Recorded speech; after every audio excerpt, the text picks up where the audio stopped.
Hey, LeBron, just want to check in on the ankle. Not to, have that be the thing we talk about every time, but just how to feel coming off of that game and all those minutes and a couple of days later here. I'm good. Ready to go on Sunday. All right, LeBron, what is you think the most important thing in this matchup? Chris's game pretty well. Obviously, you didn't face them a couple times, especially the last time when AD went off. What's at the top of that scouting report when you break down the film on this Phoenix Suns squad? First, just the respect factor. They're the number 2 team in the league for a reason. Won 51 games, and there's a reason because of that. It's because they've surrounded CP and Book with a supporting cast that's been playing at a high level all year. And they got a great big three, and CP, Book, and Aiden. And the rest of those guys they're starring their role, and we got to be able to understand that and match that. So we're looking forward to the challenge. Dave?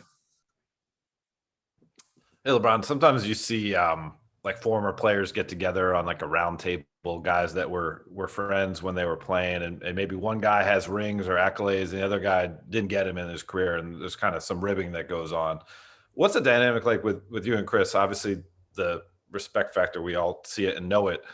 Do you ever, poke him or rib him about the fact that you have the rings and he hasn't earned one in his career? Nah, I think you know me by now. I think that's not in my trait.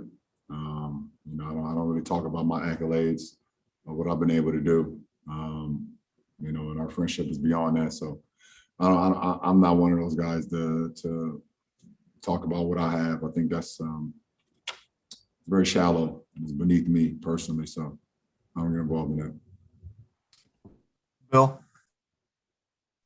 Kind of a two-parter here, LeBron. Have you and Chris, I would assume, been talking a little bit over the last couple of days since you guys earned the 7 seed? And is there anything you could share from those exchanges now that you guys are finally going to have a playoff series? And then 2, what's this chess match going to be like between the two of you? And how fun will it be for you to try to outwit him? And I know it's a whole team, but to try to go head-to-head and mind-to-mind with him over potentially 7 games. Well, it's going to be comparable to playing against Rondo in the series, playing against Draymond in the series.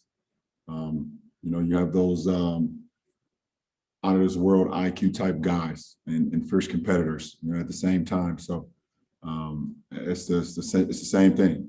Every time I face Rondo, in the past, I knew I had to be not only my A game as far as my game, but also my mind as well. And it's the same with Draymond.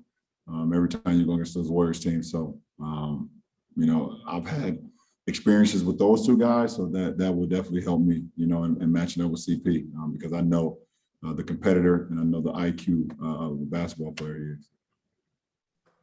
Kyle? Hey, LeBron, I know you've talked about how your availability to this team in the postseason is a huge factor for the team's success. I was wondering if that value affected the way that you thought about the COVID-19 vaccine and being available, not being in protocols. No. Anything that I do off the floor is predicated to my family, for the majority. For 99.9% of that. So, it's about the health and safety of my family. And that's what it came down to. Me being available to my teammates on the floor is me taking care of my body.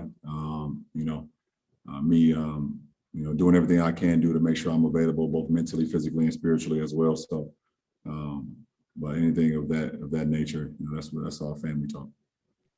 And do you mind me asking if you're confirming that you did get the vaccine? It's not a big deal. BT? What's up, Brian? What's going on, BT? Everything's good, man. Considering you've missed some games this season, where is your game right now compared to past season going into the playoffs? Well, obviously I had a lot more time to rev up and build my body over the course of the season in the past. And, with the 6.5, 7 weeks or whatever it was that I had to sit out, I didn't get an opportunity to kind of rev up and sharpen my sword. But I was able to mentally, disconnect as much as I could. Obviously for me, it's very stressful watching our games, knowing, how much I can help the ball club and not actually being out there. So as far as like mental break, I didn't get much of that because I just wanted to be available to my guys and I couldn't. But I mean, I'm ready. I'm prepared mentally. My game will continue to improve as the games go on, and hopefully we can play more than 4 games. And that will, get my game going more and more and more. So looking forward to seeing what's in store for me. We'll take a few more. Jovan? Hey, LeBron. AD was talking about how unique of a challenge Phoenix is because your pick and roll coverages are kind of designed to force teams into the mid range, but they're the best mid range team in the league with Book and CP. How do you view that challenge of kind of the chess match of what you want to take away and them actually being good at what your kind of base defense is designed to force? Yeah, I mean, they're not good. They're great. They're the number 1 mid range team in the league, and it's because CP and Book are the number 1 and 2 mid-range players in our league. So, we we understand that. And, the playoffs is all about, chess moves. And it's going to be a chess match back and forth. And, we see who makes the best moves. Alan Sliwa?